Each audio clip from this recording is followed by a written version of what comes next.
Mr. Speaker, I ask unanimous consent to address the House for 5 minutes to revise and extend my remarks. Without objection. This week, a Louisiana legend turned 102 years old. Dr. Attorney Johnnie Jones Sr. has lived a lifetime fulfilling every day with service, activism, and love for family and country. Born in 1919, he was one of 8 children in a successful family who leased land in eastern Louisiana.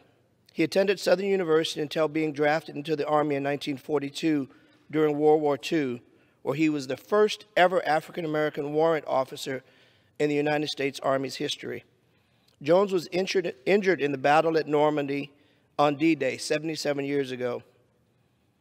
Before landing on the beach, his ship hit a mine and it flew from the second deck down to the first. As he described it, he flew like a bullet. But he survived, coming ashore on Omaha Beach, facing off with German snipers. Later in the war, he was hit with shrapnel during a bomb attack and finished his military service in the Battle of the Bulge. These nightmarish memories have remained with Mr. Jones until today. Much of his paperwork and records of service were lost during Hurricane Katrina. It was earlier this year, at the age of 101, that Dr. Attorney Jones, finally received the Purple Heart Award in recognition of his battle injuries. Through all that he endured, he persisted.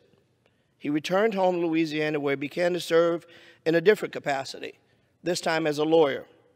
Just 15 days out of Southern University's law school in 1953, the Reverend T.J. Jemison recruited him to organize the United Defense League 8-day bus boycott in Baton Rouge and defended those participants. After the Baton Rouge City Council revoked his license of black-owned transportation companies, many African Americans were forced to ride segregated buses and sit on the back of the bus or stand. When hundreds of patrons boycotted riding in protest, some positive changes were made, though segregation still remained the law of the land. The Reverend Dr. Martin Luther King used Baton Rouge protests as a model for his bus boycott in Montgomery 2 years later. Dr. Jones defended students in drugstore sit-ins and actions of civil rights protests spread throughout the South. During these efforts, his car was bombed twice. Immediately after his return from war, he was beaten by white officers on his way to a doctor's appointment. "Things weren't right," said Dr. Jones. "I wanted to fight and make it better. Here's a man who has been through so much, who has tasted the evils of the world and has every reason to be bitter, but he isn't. However, he has insisted on remaining focusing his life on sharing love for the state and fighting for equality." Jones was the first African-American member of the Baton Rouge Bar Association. He served in the Louisiana State House of Representatives. Throughout his career as a lawyer, he successfully fought for pay equity for teachers and sued to desegregate parks and communities in Louisiana. He also represented students, protesters at Southern University during civil rights movements, countless indigent defendants, and challenged voter discrimination practices throughout the South. I was grateful to have the opportunity to speak with Dr. Anthony Jones on Veterans Day to thank him for his incredible service to our people in America.